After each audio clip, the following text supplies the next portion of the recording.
பொதுவா பாலை எடுத்துக்கிறது உடலுக்கு நன்மைங்கிறது எல்லாத்துக்கும் தெரியும். ஆனா, எந்த நேரத்தில பால குடிச்சா உடலுக்கு அதிக நன்மை ஏற்படும்னு உங்களுக்கு தெரியுமா? அத பத்தி தான் இந்த பதிவில நம்ம பார்க்க போறோம்.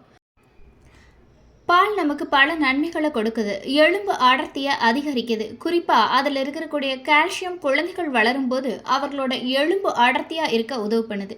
குறிப்பா பெண்களுக்கு 40 வயது அடையும் போது அவர்களோட எலும்பு அடர்த்தி குறையும் அபாயம் இருக்குது. தினமும் பால் குடிச்சிட்டு வந்தோம்னா அதில் கால்சியம், வைட்டமின் டி, உடலுக்கு தேவையான புரதங்கள் போன்ற அத்தியாவசிய ஊட்டச்சத்துக்கள் நமக்கு கிடைக்குது. இது உடலுக்கு நன்மை தரதோடு மட்டும் இல்லாமல் நோய் எதிர்ப்பு சக்தியும் அதிகரிக்குது. இதில் இருக்கக்கூடிய பாஸ்பரஸ் வளர்ச்சிதை மாற்றத்தில் உதவி பண்ணுது. தினசரி எப்போதும் பாலை எடுத்துக்கொள்வது உடலுக்கு நன்மையை தான் தரும். பொதுவாக ஒரு நாளில் எப்போ பால் குடிக்கலாம் அப்படின்னு உங்களுக்கு தெரியும். குறிப்பாக தூங்குறதுக்கு முன்னாடி சூடான பாலை சாப்பிட்றது சில நன்மைகளை கொடுக்குது. இது மெலட்டோனின் உற்பத்திக்கு உதவுவதால் நமக்கு அது நல்ல தூக்கத்தை கொடுக்கும். பகல் நேரத்தில் பாலை குடிச்சிட்டு வந்தால் அது உடலை பராமரிக்க உதவுகிறது.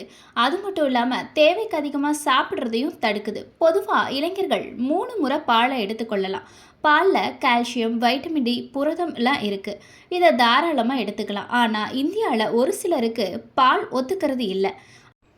அவங்கெல்லாம் பாலை ஒட்டுமொத்தமாக தவிர்க்கறதுக்கு பதிலாக ஆப்ஷன்களை பயன்படுத்தலாம். அதாவது சோயா பால், ஆல்மண்ட் பால்னு பல ஆப்ஷன்கள் இருக்கிறதால அதை கூட குடிச்சுக்கலாம். முடிஞ்ச வர பாலில் குறைவான அளவு சர்க்கரையை சேர்த்துட்டு குடிக்கணும். எவ்வளவு சர்க்கரையை குறைவாக எடுத்துக்கொள்கிறோமோ அந்த அளவுக்கு அது உடலுக்கு நன்மையை கொடுக்கக்கூடியதாக இருக்கும். இது போன்ற பயனுள்ள தகவல்களை தெரிந்து கொள்ள எப்போதும் ஹெல்த் டுடேவுடன் இணைந்திருங்கள்.